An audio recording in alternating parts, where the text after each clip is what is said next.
नमस्कार माझ्या विद्यार्थी मित्रांनो, मी तुमचा मित्र, तुमचा मार्गदर्शक ॲडव्होकेट ऋतुराज शिंदे आणि तुमच्या पुढे या ठिकाणी आपण आता GMFC असेल, त्यानंतर असिस्टंट पब्लिक प्रोसिक्युटर आहे, त्याच्यानंतर जे विद्यार्थी LLB ची तयारी करतात किंवा LLB करून ते LLM ची तयारी करतात किंवा LLB केल्याच्या नंतर त्यांना आता पुढे प्रॅक्टिस करायची आणि त्याशी रिलेटेड आता काही केस स्टडीज किंवा टर्मिनॉलॉजी ज्या लागणार आहेत, तर या सगळ्या रिलेटेड आपण या प्लॅटफॉर्मच्या मार्फत तुम्हाला सगळ्यांना आपण गाईड करणार आहोत. विशेषतः याची जी तयारी असेल ही GMFC असेल, त्याच्यानंतर असिस्टंट पब्लिक प्रोसिक्युटरची ही तयारी मेनली आपण या ठिकाणी करून घेणार. पण याचा फायदा जसं मी आता उपरोक्त सांगितलं त्या पद्धतीने तुम्हाला 100% होईल. आणि त्याच रिलेटेड आता MPSC चॅलेंजर्स अकॅडमीने एक अत्यंत महत्त्वाचं पाऊल या क्षेत्रामध्ये टाकलेलं आपल्याला पाहायला भेटत आहे. या मार्फत आपण जे काही संदर्भ शिकणार आहोत, संदर्भ घेणार आहोत, या रिलेटेड मी तुम्हाला थोडीशी एक आयडिया ओझरती आयडिया मी ही क्लिअर करतो. ही ऑलरेडी श्री उत्तम गोरे सरांनी युट्यूबच्या लाईव्ह प्लॅटफॉर्मवरती त्या व्हिडिओजमध्ये तुम्हाला ते संदर्भ पाहायला भेटतील. पण तरी सुद्धा या बॅच मधलं, या ऍप मधलं जे लेक्चर आहे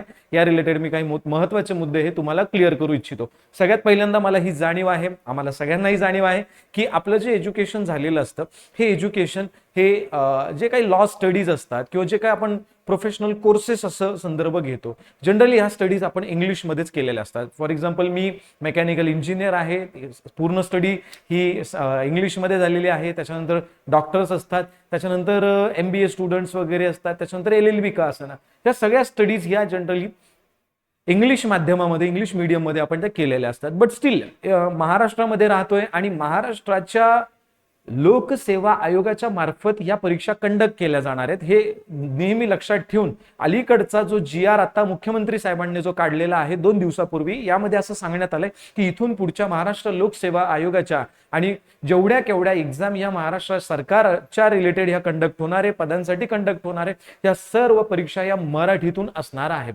त्यामुळे पेच प्रसंग निर्माण होतो आणि या पेच प्रसंगामध्ये या ठिकाणी विद्यार्थ्यांना हा प्रश्न पडतो की आता स्टडी तर आपण इंग्लिशमध्ये केलाय, प्रश्न मराठीत येणार. त्याच्यामुळे या प्लॅटफॉर्मच्या मार्फत, या सेशन्सच्या मार्फत आपण बायलँग्वेज म्हणजे इंग्लिश का असेना, त्यासोबत मराठी का असेना, या दोन्ही लँग्वेजमध्ये विद्यार्थ्यांना एक योग्य प्रकारचं मार्गदर्शन आपण करणार आहोत. आणि याच कायद्याच्या रिलेटेड माझा जो अनुभव आहे, मागच्या 6 ते 7 वर्षांपासून मी PSI मेन्स असेल, त्याच्यानंतर राज्यसेवा मेन्स असेल, या रिलेटेड मी विद्यार्थी मित्रांना कायदे शिकवण्याचा मी प्रयत्न केलेला आहे आणि त्याचे चांगले रिझल्ट सुद्धा आपल्याला प्राप्त झालेत. मी हे सांगायचं तात्पर्य आहे की तुम्हाला ही शाश्वती कुठेतरी असली पाहिजे की जो व्यक्ती आपल्या समोर उभा आहे तर त्याला कुठेतरी काही ना काही तो अनुभव आहे का. तर मी या ठिकाणी जर सांगितलं, मी असेल किंवा आपली संपूर्ण टीम असेल, या संपूर्ण टीमच्या मार्फत MPSC चा जो प्लॅटफॉर्म आहे, ओके, MPSC रिलेटेड ज्या काही स्टडीज आहेत, ह्या MPSC चे प्रश्न विचारण्याची शैली कशी आहे, म्हणजे लक्षात घ्या, तुम्ही LLB केलेलं असतं त्याच्यात नो डाऊट आहे, LLM केलेलं असतं त्याच्यात नो डाऊट आहे, आणि संपूर्ण जो पॅटर्न असतो हा डिस्क्रिप्टिव्ह फॉर्मॅटमध्ये असतो. बरोबर आहे ना. आपल्याला सेमिस्टर द्यावी लागते, खरडावं लागतं, लिहावं लागतं आणि त्याच्यामध्ये आपण किती काय वाचून जातो, कसं वाचतो आणि काय लिहितो हे आपलं स्किल. पण या एक्झाम्समध्ये जर आपण पाहिलं, सर्वात पहिल्यांदा, okay, coming to the point straightly, इथे जर आपण लक्षात जर घेतलं तर तुम्हाला जे एक्झामची प्री द्यायची आहे, okay, by the way I need to clarify this, judiciary magistrate first class, okay, म्हणजे GMFC क्लास 1 ही पोस्ट आहे जी directly governor of Maharashtra state मार्फत ही पदं अपॉइंट केली जातात, ही लक्षात ठेवा. आणि या पदावरती तुम्ही ज्या वेळेला जाताल तर तुम्ही सन्माननीय न्यायमूर्ती म्हणून तुम्ही ओळखला जाल, ओके, ऑनरेबल जस्टिस. तर ह्या पदावरती जाण्यासाठी आता ते पद तेवढं पॉवरफुल आहे म्हटल्यानंतर सिलेबस आणि हा सिलेबस घेणारा, सिलेबस मार्फत परीक्षा घेणारा आयोग म्हणजे कमिशन सुद्धा पॉवरफुल आहे, याची सुद्धा जाणीव आपल्याला ठेवायची आहे. या फॉर्मॅटमध्ये जर आपण लक्षात ठेवलं तर पहिली जी तुम्हाला याच्यामध्ये काही स्टेप्स असणार आहेत, जसं की प्रिलिमिनरी एक्झाम्स असतात, ओके, त्याच्यानंतर मेन्स एक्झाम्स असतात आणि फायनली तुमचा इंटरव्ह्यू कंडक्ट केला जातो. Okay, I must clear this 3 steps. First of all, preliminary exams मध्ये तुम्हाला जनरल, तुम्हाला जे त्या पदावरती गेल्याच्या नंतर, ओके, त्या पोस्टवरती गेल्याच्या नंतर तुम्हाला जे लागणार आहे त्याची एक जनरल आयडिया, त्या रिलेटेड क्वेश्चन्स तुम्हाला विचारले जातात. They are multiple choice questions that it is known as MCQs, okay, and the main part of this MCQs they are in the form of objective type. Okay, आता objective काय?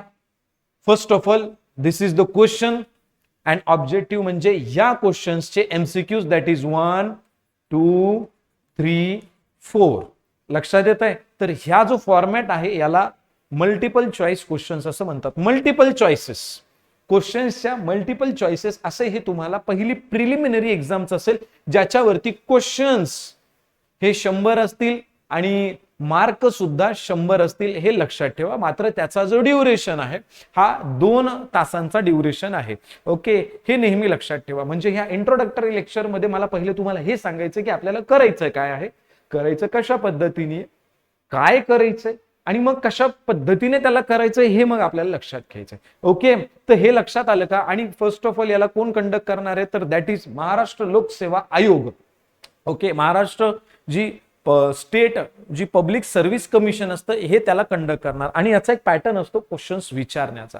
त्या क्वेश्चन्सच्या pattern मध्ये आपल्याला बसता येतंय का, कशा पद्धतीने आपल्याला तो सिलेबस कंडक्ट करायचा आहे, कशा पद्धतीने आपल्याला त्या सिलेबस मार्फत जायचं आहे, याच्याशी रिलेटेड सुद्धा पुढच्या सेशन्स मध्ये मी तुमच्या पुढे काही ज्या एक्झाम्स झालेल्या आहेत जेएमएफसीच्या प्रिलिमिनरी एक्झाम्स, तर त्याचे सुद्धा मी क्वेश्चन पेपर अनालिसिस तुमच्यासाठी घेऊन येईल, जेणेकरून आपल्याला एरिया लक्षात येईल की मॅक्झिमम या एरियावरती एवढा फोकस केल्याच्या नंतर अशा पद्धतीने आपण हा प्रवास करू शकतो, या प्रोसेसमध्ये आपण येऊ शकतो. ओके, चलो, यहां तक क्लियर है मेरे दोस्तों? एव्हरीवन, यहां तक सबको क्लियर है? ओके. त्याच्यानंतर ह्या सिलेबस मध्ये तुम्हाला क्लिअरली त्यांनी काही चॅप्टर्स दिलेली आहेत. या चॅप्टर्स मध्ये जर आपण पाहिलं तर फर्स्ट ऑफ ऑल याच्यामध्ये आहे code of criminal procedure, that is known as CRPC. हा ऍक्ट ऑलरेडी 1973 चा होता, हा लागू केला 1974 मध्ये. ओके, या रिलेटेड फर्स्ट ऑफ ऑल मी तुम्हाला हे नक्की सांगेल की या रिलेटेड जो काही क्रिमिनल पार्ट आहे, ओके, प्रिलिमिनरी एक्झामचा जो काही क्रिमिनल पार्ट आहे तो मी या ठिकाणी तुमचा मी पहिले तो घेण्याचा प्रयत्न करेल. ओके, त्याच्यानंतर आपल्याकडे कॉन्स्टिट्यूशन ऑफ इंडिया जो पार्ट आहे हा आदरणीय उत्तम गोरे सर घेण्याचा प्रयत्न करणार आहे. आणि त्याच्यानंतर जेवढा सिव्हिलचा पार्ट असणार आहे, हा सिव्हिलचा पार्ट आपल्याकडे अजून एक प्रख्यात फॅकल्टी आहे, त्याच्यानंतर मोठं नाव आहे, प्रशासनावरती त्यांचा ताबा, त्याच्यानंतर आर्मीमध्ये त्यांनी अनेक काळ आपल्या इंडियन डिफेन्सला सेवा दिली आहे. त्याच्यानंतर ते आता सध्या सुद्धा ते महसूल प्रशासनामध्ये आहे, प्लस त्यांचं यासोबतच LLB सुद्धा ते ग्रॅज्युएट आहेत. आणि त्यांचं डे टू डे लाईफ मध्ये ह्या महसूल असेल, जमीन असेल, रेव्हेन्यू, या सगळ्या गोष्टींमध्ये त्यांचा रोज संदर्भ येत असल्याने खूप ग्राउंड लेवलला जाऊन आपल्याला ते सर शिकवणार आहेत. त्यांचं नाव आहे सावता गोरे सर. ओके, तर त्याच्यामुळे हे पार्ट मला तुम्हाला पहिले तर क्लिअर करणं गरजेचं होतं. म्हणजे तुमच्या पुढे उभा राहणारी व्यक्ती जी आहे ही नेमकं काय घेणार आहे हे पण तुम्हाला माहित असलं पाहिजे. तेवढी ट्रान्सपरन्सी एमपीएससी चॅलेंजर्स अकॅडमीच्या मार्फत ही विद्यार्थ्यांपुढे ही मांडली जाते, ठेवली जाते. ओके, चलो, सगळ्यात पहिल्यांदा तर CRPC हा कायदा आहे, जे मी घेणार मी ते तुम्हाला सांगेल. आणि मग जसं जसं फॅकल्टीज तुमच्या समोर येणार तर त्याच्यामध्ये काय अनालिसिस असतं, कसं असतं हे ते तुम्हाला सांगण्याचा प्रयत्न करतील. Don't worry. ओके, मग या CRPC कायदा हा ऑलरेडी तुम्हाला माहिती आहे, बट आपला हा नेहमी प्रयत्न आज असेल. ओके, आज आपलं फर्स्ट सेशन मी यामार्फतच क्लिअर करू इच्छितो की ह्याच सेशन मार्फत जेवढे विद्यार्थी आपल्याकडे जॉईन असणार आहे, ओके, आणि आपल्याला जसं हे डिक्लेअर झाल्यापासून खूप छान रिस्पॉन्स पण आलेला आहे विद्यार्थ्यांचा. आणि खूप असे ऍस्पिरंट्स आहेत की ज्यांची इच्छा आहे की मला त्या न्यायिक पदावरती बसून एक योग्य तो न्याय निवाडा करण्याची संधी मला मिळू शकते, याच्याबद्दल त्यांना शाश्वती आहे, हे लक्षात ठेवा. आणि खूप मोठी गोष्ट आहे. आणि त्या प्रत्येक विद्यार्थ्यापर्यंत, कारण मी LLB ज्या वेळेला केलंय, मी केलंय, खूप सहकार्यांनी केलेलं असतं, मित्रमैत्रिणींनी केलेलं असतं. आणि मला एक लक्षात येतं की खूप वेळा अशी ही परिस्थिती असते की खूप काही लोकांनी खूप इमानदारीने LLB काढलेली असते, है ना. आणि काही जणांनी त्यांचा अभ्यास असतो, विषय तो नाहीये, त्यांना कॉन्सेप्ट माहीत असतो, पण ज्यावेळेला तो लिहिण्याची वेळ येते, खूप खरडून लिहायचं, एक एक दोन दोन पानं, तर कुठेतरी थोडंसं होऊन जाते गडबड. तर त्या सगळ्या विद्यार्थ्यांना पॉइंट ऑफ व्ह्यू यांना सगळ्यांना समोर ठेवूनच आपल्याला बेसिक लेवल पासून ही गोष्ट समजून घ्यायची आहे. सुरुवातीचा आपला जो वेग असेल हा पहिले तर कॉन्सेप्च्युअल असेल.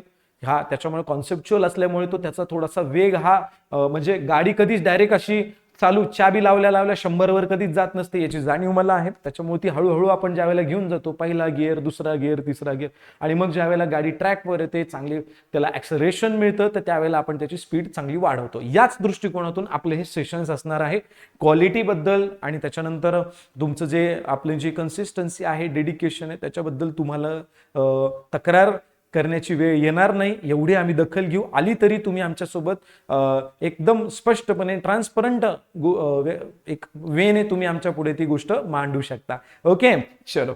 त्याच्यानंतर हा जो कायदा आहे ह्याच्याबद्दल पण मी सांगतो. या CRPC कायद्यामध्ये जर आपण समजून घेतलं, ही आयडिया देणं पण गरजेचं आहे. ह्या CRPC कायद्यामध्ये जे पोलीस प्रोसिजर असते मेनली, ओके, पोलीस प्रोसिजर काय असते, म्हणजे एखादा गुन्हा ज्या वेळेला घडतो तर त्या रिलेटेड मग पोलीस प्रोसिजर कशा पद्धतीने काम करते, मग हे एव्हिडन्स जमा कसे केले जातात, विटनेसेस क्रॉस चेक्स, हे ते कोणत्या पद्धतीने इन्व्हेस्टिगेशन्स केली जातात, ह्या सगळ्या गोष्टी सांगणारा हा कायदा आहे. तर आता दुर्दैवाने हा कायदा सिलेबसमध्ये आहे, पण हा आता बाद झालेला आहे. पण स्टील कुठेतरी हा सिलेबसमध्ये असण्याचं कारण मला असं पर्सनली वाटतं की कुठेतरी नवीन कायदे जर समजून घ्यायचे असेल तर ते मागचे कायदे तर अभ्यासात असले पाहिजे. हा सुद्धा एक आयोगाचा पॉइंट ऑफ व्ह्यू नेहमी राहिलेला आहे. कारण याचं असं सांगतो, कारण काही उदाहरणं जर द्यायची झाली तर आता इकॉनॉमिक्स मध्ये मी उदाहरण देतो, याचा आणि त्याचा काही संबंध नाही, फक्त कॉन्टेक्स्ट समजून घ्या. का तर अलीकडे तुम्ही जर पाहिलं तर मागच्या 10 वर्षापासून आपल्या देशामध्ये नीती आयोग कार्यरत आहे, बरोबर आहे, नीती आयोग कार्यरत आहे. बट स्टील म्हणजे ह्या नीती आयोगाने जागा कोणाची घेतली होती तर प्लॅनिंग कमिशनची घेतली होती. ओके, आणि प्लॅनिंग कमिशन याची स्थापना 1950 मध्ये झालेली आहे, आणि 65 इयर्स ह्या कमिशनने काम केलंय for the government of India. आणि ह्या कमिशन आता टर्मिनेट होऊन, एलिमिनेट होऊन याला 10 वर्ष झाले. स्टील MPSC याच्यावरती सातत्याने आजही क्वेश्चन टाकतायत. 10 वर्ष म्हणजे तो कायदा नेस्तनाबूद कमिशन नेस्तनाबूद होऊन त्याला 10 वर्ष झाली, स्टील त्याच्यावरती क्वेश्चन्स आजही टाकली जातात. याच्या मागे कारण असं आहे की जर तुम्हाला नीती आयोग समजून घ्यायचा असेल तर ह्या नीती आयोगाच्या बेसला अजूनही कुठेतरी नियोजन आयोग आहे, याची जाणीव त्या कॅन्डिडेट्सला, ऍस्पिरंट्सला झाली पाहिजे. म्हणून तुम्हाला ज्यावेळेला भारतीय न्याय संहिता, नागरी सुरक्षा संहिता, त्याच्यानंतर साक्ष्य संहिता समजून घ्यायची असेल तर त्यासाठी तुम्हाला CRPC, IPC, एव्हिडन्स ऍक्ट समजून घेतले पाहिजे. असा सुद्धा आयोगाचा एकंदरीत प्रखर अंदाज दिसतो, असं माझं मत आहे आणि असं माझं एक ऑब्झर्वेशन आहे. ओके, त्याच्यामुळे कुठेतरी CRPC हा कायदा, जसं मी तुम्हाला सांगितलं, हा काय याचं काम काय, तर हा कायदा पोलीस कर्तव्य कशा पद्धतीने पार पाडली पाहिजे, त्याच्यानंतर न्यायमूर्ती, न्यायाधीशांची, मग हे कोण कोणाला आन्सरेबल आहे. एखादा जर आरोपी आहे, संशयित आहे, तर त्याला पकडण्यापासून तर त्याला तिथपर्यंत हजर करणे, तिथून पुढच्या प्रोसिजर कशा पद्धतीने, मग व्हॅलिड डॉक्युमेंटेशन पासून व्हॅलिड ऍक्शन्स पर्यंत सगळ्या काही गोष्टी या प्रोसिजर मध्ये आलेल्या आहेत. कशाच्या, क्रिमिनलच्या. आणि हा काय आहे, एक प्रकारचा कोड आहे, एक संहिता आहे, हे लक्षात ठेवा. याच्याशी ह्या सगळ्या कायद्यांचं जे मी तुम्हाला शिकवणार आहे, या सगळ्या कायद्यांविषयी मी थोडी थोडी ओझरती आयडिया आजच्या या ओरिएंटेशन मध्ये सांगणार आहे. आणि त्याच्यानंतर पुढच्या सेशन्स मध्ये मी तुम्हाला यावरती आलेले जे काही MCQs आहेत, PYQs आहेत, तर ते मी तुमच्या पुढे मांडणार. आणि मग येत्या सेशन्स मध्ये मग हा कायदे ज्या वेळेला आपण सुरू करूया with respect to the syllabus, then I will try to elaborate that whole law in front of you. Okay, चलो. I hope everyone is getting माझा कॉन्टेक्स्ट काय आहे, कारण आज फर्स्ट लेक्चर आहे. डायरेक्ट पोरांनो हा घ्या CRPC आणि कलम 1 आर्टिकल 1 सेक्शन 1 हे असं आहे आणि असंच, ह्याला काही अर्थ नाही. कारण असं नको व्हायला की तुमच्या आणि माझ्यामध्ये की इथे एक प्रकारचं जे कम्युनिकेशन, मिसकम्युनिकेशन आहे तसं होण्याची शक्यता असते. कारण जोपर्यंत ओळख निर्माण होणार नाही सिलेबसची तोपर्यंत आपल्याला पुढे जाता येऊ शकत नसतं. ओके, चलो, ये समझ में आया फर्स्ट. उसके बाद आता है एव्हिडन्स ऍक्ट. एव्हिडन्स ऍक्ट म्हणजे काय, तर हा जो ऍक्ट आहे म्हणजे आपण म्हणतो ना न्यायालय, ज्युडिशरी जी वर्क करते ही टोटली या कायद्यावरती वर्क करत असते. म्हणजे इथे पोलीस काय पद्धतीने काम करताय, त्याच्यानंतर IPC मध्ये काय, यांना काही घेणं देणं नाही. इथं जर केस चालवायची असेल तर इथं फक्त 2च मुद्द्यांवर केस चालवावी लागते, ती म्हणजे विटनेस अँड एव्हिडन्सेस. न्याय व्यवस्था पोलिसांना एवढंच विचारणार, SIT ला एवढंच विचारणार, CID ला एवढंच विचारणार, ED, CBI सगळ्यांना एवढंच विचारणार, तुम्ही ज्या व्यक्तीला अटक केलेली आहे किंवा ज्या व्यक्तीच्या विरोधात तुम्हाला CRPC कायद्यानुसार वॉरंट हवा आहे, समन्स हवा आहे, हे काय ते पण मी तुम्हाला नंतर सांगेल. ओके, त्या व्यक्तीच्या विरोधात एव्हिडन्स आहे का, विटनेसेस आहेत का, विटनेसेस क्रॉस व्हेरीफाईड केले आहेत का, तरच तो व्यक्ती इथं कोर्टामध्ये आणला जाईल आणि त्याच्यावरती खटला चालवला जाईल. We don't bother about your procedure. तुम्ही किती मेहनत घेताय, किती तुम्ही काम करताय, किती लोकांना तुम्ही क्रॉस चेक केलंय, किती तुम्ही धडपड करताय. We are not suppose to be bother. Only the concern is सबूत लाया है, गवाह है तेरे पास. दोनच गोष्टी मॅटर करतात. मग या दोन गोष्टी कशा पद्धतीने आहे, एव्हिडन्स काय असतात, कसे असतात, हे विटनेसेस काय असतात, क्रॉस चेकिंग काय असतं, व्हेरिफिकेशन काय असतं, कोणाकोणाला इथे एक एक्सपर्ट म्हणून मोजलं जातं, जसं की हँडरायटिंग एक्सपर्ट असतो. ओके, स्टॅम्प म्हणजे खूप एक्सपर्ट्स असतात, सायबर एक्सपर्ट असतात. यांच्या रिपोर्ट्स कशा पद्धतीने मान्य केले जातात, हे पोस्टमॉर्टम्स वगैरे जे होतात ह्याचे रिपोर्ट्स, फॉरेन्सिक्सचे रिपोर्ट कसे मान्य केले जातात. एखादा मरणारा व्यक्ती आहे आणि तो मरताना सांगतोय की बेटा ऐसा ऐसा हो गया है, मेरे से जिंदगी में ये गलती हुई है की तुम मेरे बेटे नहीं हो. बघा, त्याच्यावर विश्वास ठेवतात. हिंदी पिक्चर्स मध्ये आपण बघतो, त्याच्यावर विश्वास ठेवतात त्याच्या घरचे की अरे यार फिर मैं किसका बेटा हूं, बताइए पिताजी. मग ते जातो मरून, त्याच्यावर विश्वास ठेवताना फिर मैं किसका बेटा. कारण मरताना माणूस खोटं बोलत नसतो, हे एक दैवी न्याय आहे. हे सुद्धा एव्हिडन्स ऍक्ट मध्ये एक आर्टिकल सांगते. आता मी तुम्हाला आकडे बिलकुल सांगणार नाही कोणते, कारण कन्फ्युजन वाढेल. सध्या समजून घ्या, एव्हिडन्स, विटनेसेस हे म्हणजे इतक्या गमतीशीर पद्धतीने आपल्याला हे सगळं शिकायचंय या कायद्यामध्ये. हे खूप जास्त मॅटर करतंय. लक्षात येतंय मला तुम्हाला काय सांगायचंय. मग हे एक्सपर्ट्स काय असतात, जसं की हँडरायटिंग, इसकी ध्यान से इसको चेक करना कि इसने जो मरते समय इसने जो खत लिखा है, लेटर लिखा है, इसकी हँडरायटिंग मॅच हो रही है का. मग याचे एक्सपर्ट असतात. मग ते शेरा लिहून देतात, की ते नोट लिहून देतात, हा हे हँडरायटिंग मॅच करत होती, काना उकार याचा बरोबर आहे, यांनीच हे पत्र लिहिलंय और इसका खून इसने किया है और इसकी वजह से मैं आत्महत्या करने जा रहा. हा लिहून घ्या, पकडा त्याला पटकन, कारण हँडरायटिंग मॅच झाली. लक्षात येत आहे. तर हे सगळे एव्हिडन्स ऍक्ट मध्ये आपण शिकत असतो. हा 1872चा कायदा आहे, लक्षात ठेवा, ब्रिटिशांच्या काळातला हा कायदा आहे. ओके, आय होप तुम्हाला समजतंय. थोडंसं गमतीशीर मी सांगण्याचा प्रयत्न करतोय, बिकॉज आय नो हा थोडासा वास्ट सिलेबस आहे, थोडासा क्रिटिकल आहे. याच्यामध्ये क्लॅशेस होतात, आर्टिकल सेक्शनचे क्लॅशेस होतात, त्याच्यामध्ये जे काही प्रोव्हिजन्स असतात त्याचे क्लॅशेस होतात. बट याच्यामध्ये सगळ्यात चांगली एक गोष्ट हीच असते की याला आपण जेवढं पॉझिटिव्ह माइंडसेटने शिकू तेवढं आपल्यासाठी चांगलं असतं, कारण पॉझिटिव्ह माइंडसेटने ग्रास्पिंग वाढत असते. आणि मेन कॉन्टेक्स्ट हाच आहे, मुद्दे ग्रास्प झाले पाहिजे. Okay,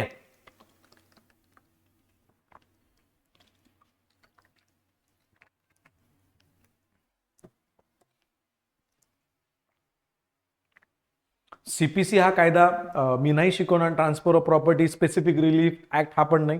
Maharashtra rent control limitation नाही. त्याच्यानंतर मी डायरेक्टली येणार तुमच्या IPC वर. Okay, it is known as Indian penal code and it was started, it was executed from 1860. Okay, 1860चा हा कायदा आहे. एक्झिक्युशन त्याचं 1862 पासून झालं होतं, 2 वर्ष लागली त्याला. काय हरकत नाही, ते मी तुम्हाला डिटेलमध्ये कायदा शिकवेल त्यावेळेला मी ते तुम्हाला अजून डिटेलमध्ये ते सांगेन. मग हा IPC काय समजून घ्या. IPC म्हणजे लक्षात घ्या, एखादा गुन्हा आहे. ओके, आणि गुन्हा केल्याच्या नंतर काय शिक्षा मिळते. म्हणजे आपण म्हणतो ना, अजमल कसाबला फाशी झालीच पाहिजे, अफजल गुरुला फाशी झालीच पाहिजे, आकाच्या आकाला फाशी झालीच पाहिजे, आकाला फाशी झालीच पाहिजे, खुनी दरिंद्या मारेकऱ्यांना फाशी झाली पाहिजे, दरोडेखोरांना 20 वर्ष 14 वर्ष शिक्षा देऊन टाका, 10 वर्ष मिनिमम द्या. एखाद्याने छोटीशी चोरी केली, मोबाईल चोरला, 6 महिने वर्ष 2 वर्ष याला पाठवून द्या जेल. म्हणजे बघा, शिवीगाळ केली, चला 2 दिवस. दारू पिलेला आहे ग तू बेटा, चल याला ठेवा 2 दिवस ठेवायला मध्ये, आहे की नाही, 3 दिवस ठेवा मॅक्स. नाही तर सकाळी उतरली की याला 2 फटके द्या, सोडून याला चहा पाजा, नाश्ता पाजा, दही पाजा, लिंबू सरबत द्या, लिंबू पाणी. 2 फटके द्या आणि त्या पाठवून द्या. म्हणजे तुम्ही लक्षात घ्या, सगळीकडे शिक्षा सारखी नाही आहेत. काही उदाहरणं मी तुम्हाला दिली जी रियालिटी बेस्डही आहेत आणि जी थोडीशी गमतीशीर उदाहरणं पण दिली. यामध्ये असं झालं का की मी सगळ्यांना चोरी करणाऱ्याला सुद्धा फाशी द्या म्हटलो, दारू पिऊन आलेला आहे 31st एक्स्ट्रा ओव्हर ड्रंक आहे त्यालाही फाशी द्या, असं मी नाही म्हटलो. का नाही म्हटलो? कारण असं कायदा सांगत नाही. मग कोणता कायदा सांगत नाही? तर तो आहे IPC सांगत नाही. लक्षात घ्या. म्हणजे ह्या कायद्यामध्ये गुन्हा, crime, nature of crime and punishment related to the nature of crime and crime हे याच्यामध्ये दिलेलं आहे. खून केल्यावर काय शिक्षा द्यायची असते, बलात्कार केल्यावर काय शिक्षा आहे, चोरी केल्यावर काय शिक्षा आहे, दिवसा चोरी केल्यावर काय शिक्षा आहे, रात्री चोरी केल्यावर काय शिक्षा आहे. दिवस आणि रात्रीचा फरक सुद्धा IPC सांगितलाय. सूर्यास्त उगवल्यापासून सूर्यास्तापर्यंत नुसतं संशयित सापडलं, नुसतं दरोडेखोराचा त्या टोळीचा भाग असणं, हे सगळं काही याच्यामध्ये डिटेलमध्ये सांगितलंय. याच्यामध्ये जसं मी सांगितलं तुम्हाला, याच्यामध्ये 484 सेक्शन्स आहेत. याच्यामध्ये एव्हिडन्समध्ये 167 आहेत. त्याच्यानंतर IPC मध्ये 511 आपल्याला पाहायला भेटतात. आता हे तीनही कायदे हे रिप्लेस्ड झालेले आहेत बाय दीज 3 लॉज. याला मी गोल, ज्याला ज्याला गोल करतोय हे आम्ही नाही घेणार आहे, त्याच्यामुळे त्याला गोल करतोय. हे जे तीनही कायदे IPC is replaced by, IPC is replaced by भारतीय न्याय संहिता. उसके बाद evidence act is replaced by साक्ष्य अधिनियम end criminal procedure code is replaced by नागरी सुरक्षा संहिता 2003. यालाच लाडाने BNS म्हणतात, शॉर्ट फॉर्म त्याचा.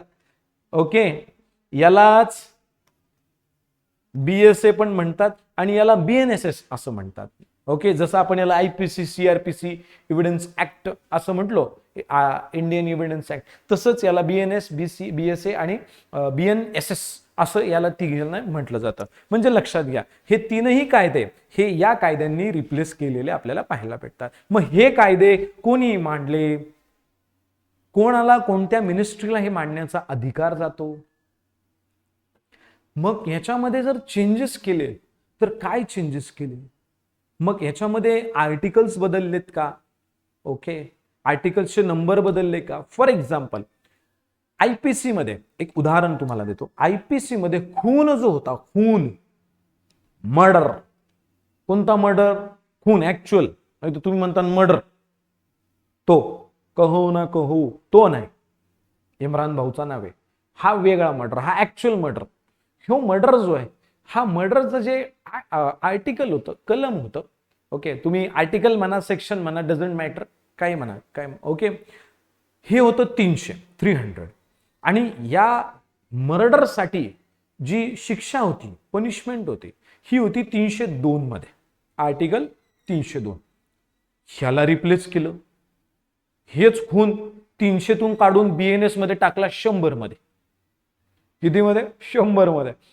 आणि ते 302चं काढलं 102 मध्ये टाकलं, झालं. म्हणजे सांगायचं तात्पर्य हे आहे, असे खूप सारे कलम आहेत की ज्यांचे नंबर्स बदलले. खूप सारे अशा पेनल्टीज आहेत, पनिशमेंट्स आहेत, ज्या हार्ड केल्या गेल्या, हार्श केल्या गेल्या. ओके, पहिले बलात्काराच्या बाबतीमध्ये फाशी नव्हती, आता बलात्काराच्या बाबतीत फाशी आली आहे. जर टीनेज वरती जर कोणी बलात्कार करत असेल, काही कोणाचं जर क्रूर काही पाशवी बलात्कार होत असेल, तर जन्मठेप मृत्यूदंडाची सुद्धा शिक्षा आता BNS ने लागू केलेली आहे. म्हणजे सांगायचं तात्पर्य काय की बऱ्याचशा गोष्टी ह्या सेम सिमिलरच आहेत आणि काही गोष्टी या बदललेल्या आहेत. ह्या बदललेल्या काय आहेत, सिमिलर काय आहेत, ते पण आपल्याला समजून घ्यायचे आहेत. येतंय लक्षात? मग याच्यावरती क्वेश्चन्स कसे येतात तुम्हाला? आर्टिकल्स म्हणजे आता हे सगळं जर मी तुम्हाला सांगितलं तर जनरल आता क्वेश्चन्सचं स्वरूप हे मी तुम्हाला ऑलरेडी सांगितलं होतं, it is in the form of MCQs. मग यामध्ये जर आपण लक्षात घेतलं तर फर्स्ट ऑफ ऑल आयोगाचा विचारण्याचा जो फॉर्मॅट आहे, JMFC असेल या रिलेटेड, किंवा माझा जो पर्सनल अभ्यास आहे तो JMFCच्या रिलेटेड अभ्यास आहे. त्याच्यानंतर मी राज्यसेवा मेन्सला 5 वर्ष कायदे शिकवलेली आहेत. अजूनही काही जे कायदे ते आहेत. त्याच्यानंतर PSIचे सुद्धा मेन्सचे मी कायदे आहेत. मला एक लक्षात आलं की आयोगाचे जे फॉर्मॅट आहे क्वेश्चन विचारण्याचे, that is on the provisions, first of all articles, acts and the current affairs, who is responsible and what thing is responsible for the change or the amendments, recent amendments, that is we can say that current affairs of these acts. त्याच्यानंतर which ministry is responsible, मग हे कोणी केलं, जसं मी तुम्हाला सांगितलं. त्याच्यानंतर तुम्हाला काय करतात, हे प्रोव्हिजन्स ज्या वेळेला विचारतात, एक तर तुम्हाला डिरेक्टली विचारलं, हा जसं मी सांगितलं खून, त्याचं आर्टिकल, त्याचं तुम्हाला असंही विचारलं जातं XYZ ने.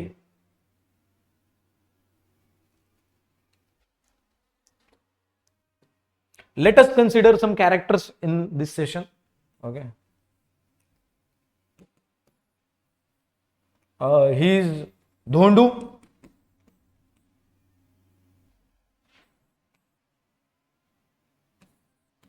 Shamu. Okay. मग ह्याच्यामध्ये आता मी एक सिच्युएशन तुम्हाला देण्याचा प्रयत्न करतो. हे पण विचारलं जातं कशा पद्धतीचं, काय झालंय नेमकं. ओके, हा जो फॉर्मॅट आहे हा तुम्हाला प्रिलिमिनरीला आणि मेन्सला दोघांनाही काम आहे. ओके, धोंडोनी शामूचा काय केलाय माहितीये, खून केलाय. साधा सुद्धा खून नाही केलाय, धारदार शस्त्राने खून केलाय. धारदार शस्त्राने खून केलाय. खून केल्याच्या नंतर हे जे शस्त्र आहे हे नदीत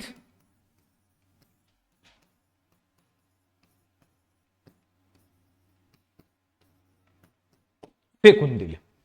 बघा आता सिच्युएशन काय, बघा थोडंसं ऑब्झर्व करा, तुम्हाला लक्षात येईल की मला नेमकं म्हणायचं काय. म्हणजे जो काही डेटा आपण शिकत असतो, समजून घेत असतो, त्याचं एक्झिक्युशन कसं असायला पाहिजे ते एक वकील म्हणून. त्याच्यानंतर तुम्ही ज्या वेळेला त्या ज्युडिशियरीच्या चेअरवरती जाऊन बसणार आहात तर तुमचं ऑब्झर्वेशन कशा पद्धतीचं आहे हे सुद्धा तुम्हाला विचारलं जाईल. I am not talking about just preliminary point of view, I am talking about preliminary, mains and mainly 3 star 5 star करा त्याला इंटरव्ह्यू पॉइंट ऑफ व्ह्यू. तुम्हाला इथं असं विचारलं जाईल की सांगा किती घटना घडलेल्या आहेत, कोणत्या कोणत्या घटना तुम्ही कन्सिडर करताय. तर बऱ्याच वेळेस काय होतं, इथं मेन काय घडलंय, दिस इज द मेन थिंग. खून तर झालाय बॉस, खून तर हो गया. कशाने झालाय, धारदार शस्त्राने. नुसतं शस्त्र हा शब्द नाहीये, धारदार. धारदारचा अर्थ आहे कुठेतरी याला धार लावण्यासाठी पहिले एक आयडिओलॉजी तयार झाली होती, एक वैमनस्व तयार झालं होतं, म्हणजेच एक प्रकारचा कट पण रचला गेलाय. पहिले काय झालंय, खून एक गोष्ट म्हणजे कन्सिडर करा, त्याच्यानंतर कट रचला गेलाय ना, शस्त्र असं रस्त्यावर सापडलं घातलं पोटात असं नाही झालंय. हा धार लावून आलेला होता, म्हणजे हा ठरून आला होता. इथं प्रवृत्तीचा विचार केला जातो. त्याच्यानंतर ह्याने काय केलंय, नुसताच खून केलाय शस्त्राने असं नाही झालंय, तर ते शस्त्र त्यांनी काय केलंय, नदीत फेकून. म्हणजे काय, तर इथे मी असं म्हणू शकतो, बघा जे मी लिहितोय तुम्हाला पटतंय का.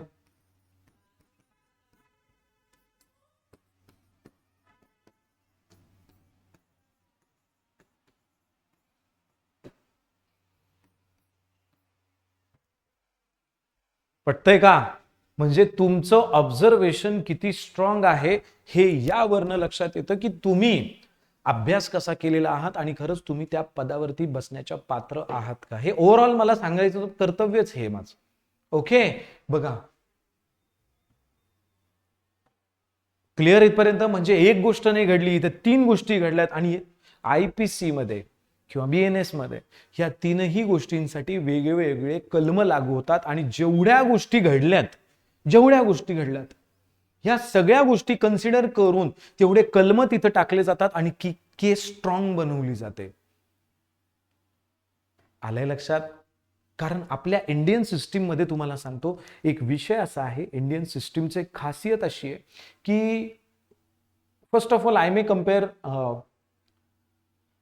American judiciary to the Indian judiciary. अमेरिकनचं सांगतो काय, मग मी इंडियावरती येतो. फर्स्ट ऑफ ऑल अमेरिकेमध्ये काय होतं, अमेरिकेमध्ये खून केला, खुनासाठी शिक्षा आहे, त्याला ते पकडतात, तू खून केला साबित झाला, डायरेक्ट शिक्षा फाशी फाशी फाशी. हे अमेरिकेत लागू होतं. इंडियामध्ये स्वतः धोंडू जरी ओरडून सांगितलं येणे, हो मीच खून केलाय, आई एम धोंडू, होशो आवाज में मैं बोल रहा हूं न्याय व्यवस्था को, जज साहब खून मैं नहीं किया, मग त्याला जज साहब म्हणतात थांब थोडस, इसका वकील कोण आहे, यस माय जस्टिस माय लॉर्ड, यांनी खून केलाय हे तर कन्फर्म आहे. आता हे शोधायचं आहे आपल्याला की यांनी खून का केलेला आहे. म्हणजे इथे आपल्या इंडियन ज्युडिशियरी सिस्टीम मध्ये सगळ्यात जास्त मॅटर काय करतं माहितीये का, इंटेन्शन बिहाइंड.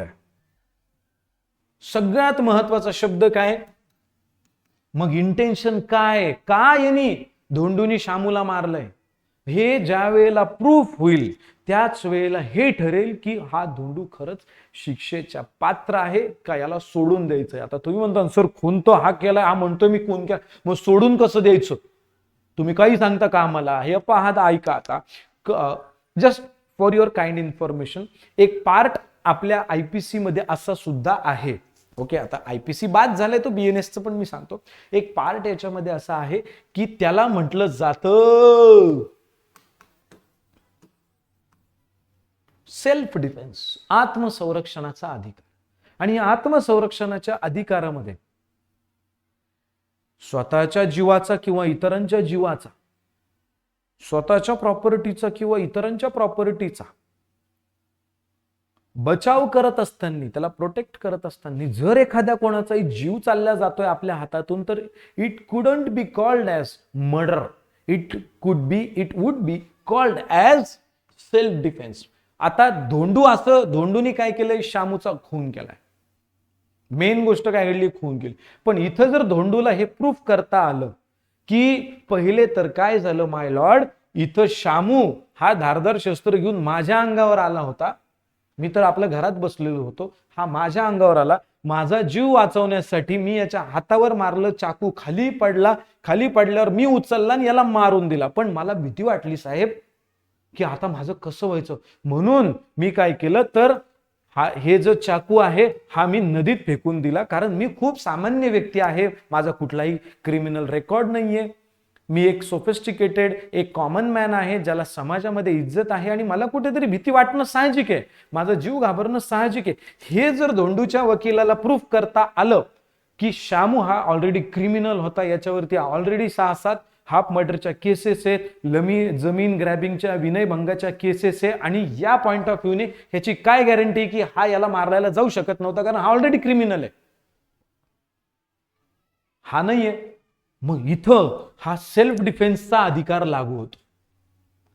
आणि मग याला सेल्फ डिफेन्स जर हे प्रूफ करता आलं तर एवढं सगळं होऊन सुद्धा याला सोडून दिलं जाऊ शकतं, हे लक्षात ठेवा. म्हणजे काय, खून केला हे फार नंतरची गोष्ट आहे. मेन मॅटर काय, आपल्या इंडियन ज्युडिशियरी सिस्टीम मध्ये इंटेन्शन मॅटर्स. आणि मला तुम्हाला हे शिकवण्याचा प्रयत्न करायचा की how intention matters in this all the things. याचा फायदा तुम्हाला इंटरव्ह्यूला तर आणि मेन्सला तर 100% होणार, because your mains exam is in the form of conventional type, that is known as, आपण त्याला डिस्क्रिप्टिव्ह फॉर्मॅट म्हणूया. तुम्हाला लिहावं लागणार आहे, मग काही केस स्टडीज त्याच्यामध्ये आहेत. त्याच्यानंतर सिव्हिल प्रोसिजर कोड, तुम्हाला एखादा आर्टिकल विचारलं जाईल किंवा एखादी सिच्युएशन दिली जाते, त्याच्यामध्ये तुम्हाला लिहायचं असतं की हा अशा अशा पद्धतीने ह्या गोष्टी केल्या जातात. ओके, त्याच्यानंतर प्रॉपर्टी वगैरे रिलीफ ह्याच्यात आहे, कॉन्ट्रॅक्ट वगैरे, हे तर सिव्हिलचं आहे पेपर 1. त्याच्यानंतर हा जो पेपर 2 येतो, सॉरी मी क्रिमिनल वाचलं होतं ते सिव्हिल आहे, पेपर 2 जो आहे हा पूर्ण क्रिमिनल पार्ट आहे. मग याच्यामध्ये तुम्हाला तर याच्यामध्ये बघा SC/ST अॅट्रॉसिटीज ऍक्ट पण आहे 1989चा, त्याच्यानंतर नागरी हक्क पण आहे याच्यात 1955चा, आहे की नाही, प्रोटेक्शन ऑफ सिव्हिल राईट्स. हे लागू करण्याचे इंटेन्शन्स काय होते, इंडियन कॉन्स्टिट्यूशनच्या कोणत्या आर्टिकल्सला धरून हे कायदे एस्टॅब्लिश केलेले आहेत, त्याच्यानंतर काय इंटेन्शन्स काय होतं, त्याने कशा कशाला तुम्ही अॅट्रॉसिटीज म्हणू शकता, ह्या केसेस कशा दाखल केल्या जातात, त्याचं इन्व्हेस्टिगेटिंग ऑफिसर कोण असतं, तो कशा पद्धतीने ते करू शकतो, त्याला काय राईट्स आहेत, तो कोणाला रिस्पॉन्सिबल आहे, मग इन दिस ऍक्ट एव्हरीथिंग, हे सगळं मला तुम्हाला सांगायचं आहे. बाकीचं मी तर तुम्हाला हे ऑलरेडी सांगितलेलं आहे.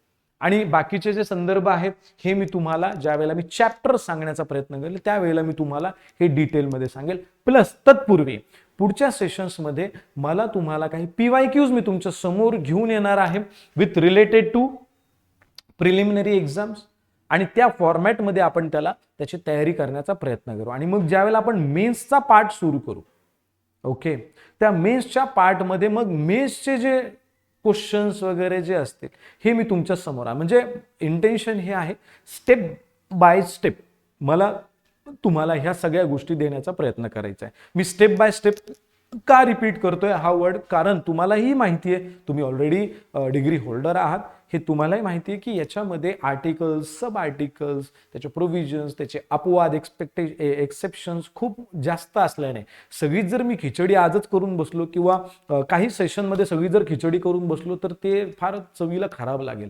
त्याच्यामध्ये आपण विथ प्रॉपर मीट अँड मसाला त्याला आपण बनवण्याचा प्रयत्न करू. त्याच्यामुळे मी स्टेप बाय स्टेप हा शब्द वापरला. आय होप जे मी तुम्हाला सांगण्याचा प्रयत्न केला आहे हे तुम्हाला लक्षात आलं असेल. हे महाराष्ट्र गव्हर्नमेंटने तो खूप क्लिअरली सांगून दिलंय की एक्झाम ही मराठीमध्ये पण होणार. इंग्लिश तर त्याच्यामध्ये असते, ऑप्शनल लँग्वेज, त्याच्यामध्ये प्रॉब्लेम नाहीये. त्याच्यामुळे मला असं वाटतं की तुम्ही आता ह्या सगळ्या गोष्टींसाठी प्रिपेअर करायला तयार करा. आणि दुसरी गोष्ट तर तुम्ही या काळजीत तर बिलकुल राहू नका की आपला सिलेबस कसा होईल, कव्हर होईल की नाही होईल. तर आम्ही त्यासाठीच आहोत. ते सिलेबस तुमचा व्यवस्थित प्रॉपर हा कसा कव्हर केला जाऊ शकतो, कसा करून दिला जाऊ शकतो, तुमची प्रॅक्टिस कशी घेतली जाऊ शकते, ह्याच्यामध्ये आम्ही तुमची 100% मदत करू, तुम्हाला सहकार्य करू. आणि हे आपल्या दोघांच्याही, तुमच्या आणि आमच्या ह्या सहकार्यातूनच ह्या सगळ्या गोष्टी होणार असतील. ओके, सो आपण हे सेशन आता कंडक्ट केलेलं आहे. आय होप तुम्हाला हे सेशन समजेल आणि तुमच्या ज्या काही प्रतिक्रिया असतील, प्रतिसाद असेल, मी तर म्हणतो प्रतिसाद फार महत्वाचा असतो, है की नाही. रिॲक्शन पेक्षा रिस्पॉन्स कधी चांगला असतो, तोच देण्याचा प्रयत्न करा. काही सुधारणा असतील, सजेशन्स असतील, ते सांगण्याचा प्रयत्न करा. You are most welcome. But नेहमी एक लक्षात ठेवा, तुम्ही वकील आहात आणि तुम्ही सगळे त्याच पद्धतीने सांगण्याचा प्रयत्न करणार जे पेशन्स आपल्याला कोर्ट रूम मध्ये ठेवावे लागतात, है ना. चलो, आय मीन व्हेरी पॉझिटिव्हली. चलो, सो आज आपण इथे थांबूया. ही PDF, ही PPT, ही इमेज तुम्हाला तुमच्या ॲपवरती मिळून जाईल. त्याच्यानंतर आपण जे काही शिकत राहणार, समजत राहणार, त्याच्या सुद्धा वेळोवेळी त्याच्या PDFs असतील, काही PPTs असतील, ह्याही तुमच्या पुढे तुम्हाला त्या ॲपवरती रेग्युलर त्या नोट स्वरूपामध्ये मिळत राहणार. So I think we need to stop now. चला, मी आज तुमची रजा घेतो. पुढच्या सेशन्समध्ये आपण परत एकदा भेटूया. Thank you so much all of you. God bless you. जय हिंद.